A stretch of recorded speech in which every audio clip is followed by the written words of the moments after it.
Ça s'est passé hier midi. Ce sont 4 jeunes, en fait, de l'école secondaire Val-Mauricie qui ont profité de la pause du midi pour aller admirer le spectacle offert par les chutes. Or, ils se sont aventurés trop près de l'eau et ils ont été happés par une lame.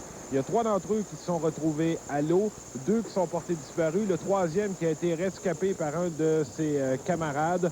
Mais on a poursuivi hier des recherches tout au cours de la soirée. On n'a pas réussi à retrouver les 2 jeunes, de sorte qu'on a décidé d'abandonner ces recherches parce que le courant est trop fort et on ne peut faire appel à des plongeurs de la Sûreté du Québec. Il faudra attendre 3 ou 4 semaines avant de pouvoir reprendre des recherches. Bon, finalement, Michel, est-ce qu'on sait si M. Parizeau ira ou pas dans Saint-Maurice? Il viendra, Michel. Ah oui? D'ici la fin du mois de mai, Yves Duhem maintient son invitation après avoir retenu pendant quelques heures le faire-part qu'il voulait lui envoyer. Mais il est satisfait des explications qu'il a reçues hier, de sorte qu'il faut s'attendre à ce que M. Parizeau monte sur une même tribune en compagnie d'Yves Duhem dans Saint-Maurice. Bon, alors M. Parizeau a été réhabilité. Merci, Michel.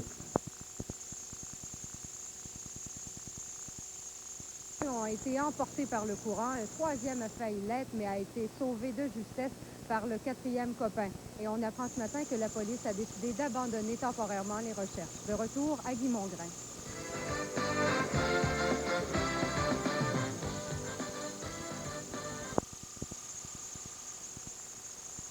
Ici ne parle que de ça ce matin. Tout le monde est consterné parce qu'on a tous été jeunes, on a commis des imprudences et dans ce cas-là, le pire est arrivé. Ça s'est passé là, sur cette pointe qui s'avance vers les flots et on appelle cet endroit-là le trou du diable parce que selon la légende, les Iroquois auraient jeté un missionnaire dans ce trou et on ne l'aurait jamais retrouvé.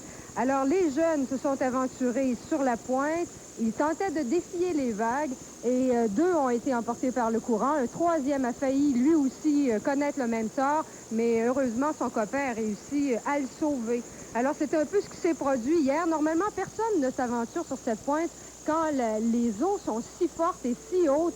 Vous avez vu sûrement, il y a des graffitis sur cette pointe-là qui témoignent de la présence de jeunes qui s'y rendent assez fréquemment, mais pas à cette période-ci de l'année. Alors tout le monde se demande ce matin qu'est-ce qui leur a pris, quelle idée leur a pris de se rendre là. Témérité peut-être, sans doute.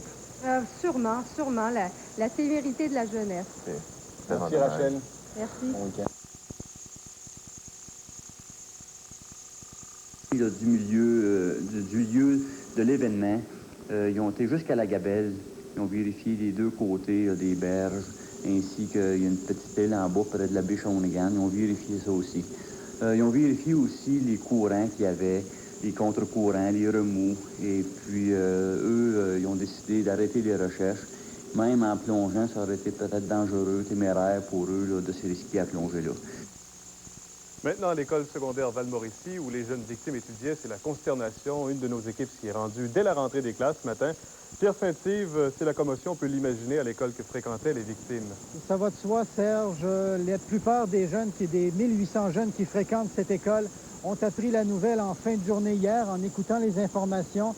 Alors, ce qui fait que la direction n'a pas vraiment senti le besoin, hier après-midi, de mettre en place des mesures particulières.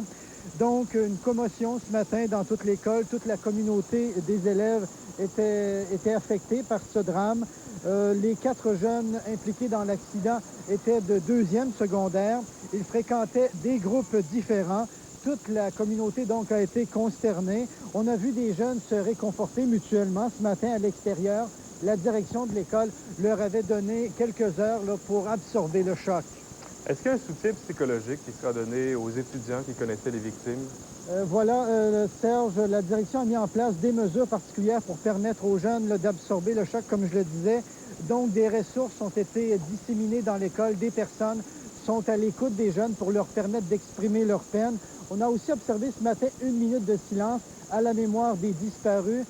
C'est à la rentrée des classes, très tôt ce matin, le directeur de l'école a lancé un message.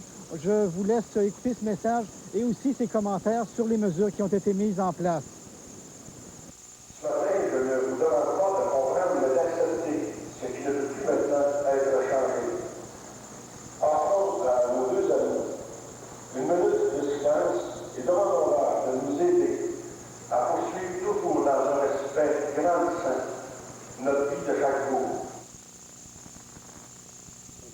même nous, comme adultes, c'est difficile à prendre des situations comme celle-là. Alors, il faut imaginer que des adolescents, ce n'est pas facile. Donc, ils ont besoin d'aide. En tout cas, tout le moins, certains d'entre eux ont besoin d'aide. Actuellement, au moment où on se parle, il y a des intervenants un peu partout dans l'école, dans les corridors, à l'extérieur, ce matin, lors de la rentrée des étudiants. Également, dans le hall d'entrée, donc, il y a des intervenants qui sont prêts là, à intervenir. Pierre, on a vu des jeunes derrière vous. Ce sont des jeunes qui étudient à Val-Mauricie?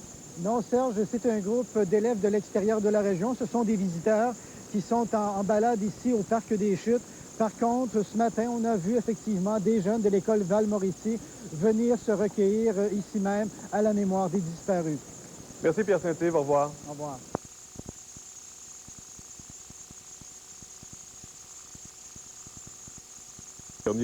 Comme la Sûreté du Québec a décidé d'interrompre ses fouilles, une soixantaine de bénévoles ont pris la relève pour répondre aux souhaits formulés par la mère d'une des victimes. Si c'est dans le malheur que s'expriment les vraies amitiés, les familles éprouvées de Charette ont beaucoup d'amis. Germaine Morin travaille à l'OTJ de Charette. Elle a passé sa fin de semaine à la cantine qui a été improvisée pour les bénévoles. Disons que ça me touche de près les jeunes. Hein. Je travaille avec les jeunes à la semaine longue. Et puis, j'adore beaucoup les jeunes, les adolescents, tout ça. Et puis, ça me fait beaucoup de peine. Il faut que je m'implique parce que j'ai trop de difficultés à accepter ce qui se passe, là, Une soixantaine de personnes sont venues arpenter les rives et ratisser le fond de l'eau. Ces bénévoles ont donné de 8 à 10 heures de leur temps. Une bonne partie sont des gens de Charette. Quand ils ont su qu'il y avait des pompiers, mais les autres municipalités ont commencé à dire, mais nous autres, si on va embarquer pour vous aider. Les recherches ont repris ce matin avec de nouveaux bénévoles. On ne se fait pas beaucoup d'illusions sur les chances de survie des adolescents, mais les bénévoles veulent soulager les parents. Tant qu'on va avoir des bénévoles, on devrait être capable d'être en mesure de continuer nos recherches. C'est votre but, en tout cas. Oui, c'est notre but. Puis le but, c'est de retrouver les victimes le plus tôt possible. Le général d'Ottawa, elle a été victime d'une chute de pression qui a forcé l'interruption du débat des chefs hier soir. L'animatrice, donc, a subi des tests. Elle souffre de basse pression depuis une quinzaine d'années, il faut le préciser. Quant au débat, eh bien, il y a peu de chances qu'il soit repris. L'horaire serré des chefs d'ici le 2 juin rend pratiquement impossible le choix d'une autre date. D'ailleurs, le consortium des réseaux de télévision se réunit aujourd'hui pour faire le point à ce sujet. L'ancien premier ministre Pierre Trudeau et son ministre de la Justice de l'époque, John Turner, auraient approuvé tacitement les activités illégales de la GRC contre le Parti québécois durant les années 70. C'est ce que soutient Pierre Godin dans le 2e tome de sa biographie de René Lévesque. Sur la base de la première version jamais publiée du rapport McDonald sur les activités de la GRC, le journaliste affirme que Pierre Trudeau et John Turner ont été blâmés pour ne pas avoir mis fin aux activités illégales. Bonne partie de la nuit auprès de Mme Lamarche. On peut savoir dans quel état elle est ce matin, Marc? Je ne lui ai pas parlé depuis quelques heures, mais effectivement, j'ai quitté dans le courant de la nuit. Moi, je vous appelais simplement, ou j'acceptais de vous parler ce matin pour vous dire brièvement que, effectivement, Claire se repose et qu'elle était sous observation et qu'on n'aura plus de détails sur son état de santé au cours de la matinée. Mais vous pouvez imaginer sa déception à la suite des événements d'hier soir. Alors, ce matin, on lui souhaite prompt rétablissement. Est-ce qu'elle vous a parlé à un moment donné de la soirée peut-être, ou avant l'émission même, de sa nervosité par rapport à cet événement? Pas du tout. Claire était très en forme hier, comme tout le monde qui faisait partie de l'équipe du consortium. Les gens à la réalisation, les journalistes, Jean-François Lépine, Normand Réaume, Claire, Gilles Goujon, tout le monde était très enthousiaste. Il n'y avait absolument rien qui paraissait, ni chez elle, ni chez personne. Et c'est pas la première fois, on disait que ça lui arrive, il n'y a aucun symptôme qui laisse entrevoir que ça peut se produire, je pense. Non, sauf que Claire, je veux dire, depuis plusieurs mois, avait eu absolument pas de symptômes. Il n'y a rien qui laissait croire qu'elle pouvait avoir un malaise de cette nature-là. On était à près 2 heures, des 2h30 de débat. Et puis, bon, ça s'est produit très soudainement. Alors, elle était dans une forme resplendissante hier. Alors, c'est la fatalité qui a frappé. Et je pense qu'elle est la première à être bien malheureuse de la chose. Et encore là, ce que nous souhaitons ce matin, c'est qu'elle soit rapidement sur pied et en bonne forme. Oui, effectivement. À ce moment-ci, savez-vous si elle sera forcée au repos pour une longue période? Non, ça, je ne saurais pas vous dire. Il faudra voir ce que les médecins ont à dire exactement au cours de la matinée. Très bien. Alors, on attend d'autres nouvelles. Merci, Marc Blondeau. Merci, au revoir. Au revoir, bonne journée. Marc Blondeau, qui est vice-président d'information au réseau TVA. Ça nous amène... Pour la première, on peut bien imaginer ce qu'elle a ressenti en reprenant ses sens quelques heures plus tard à l'hôpital. C'est très intéressant ici. y aller voir comme ça en équipe, Sylvie, ça se rappelle sûrement.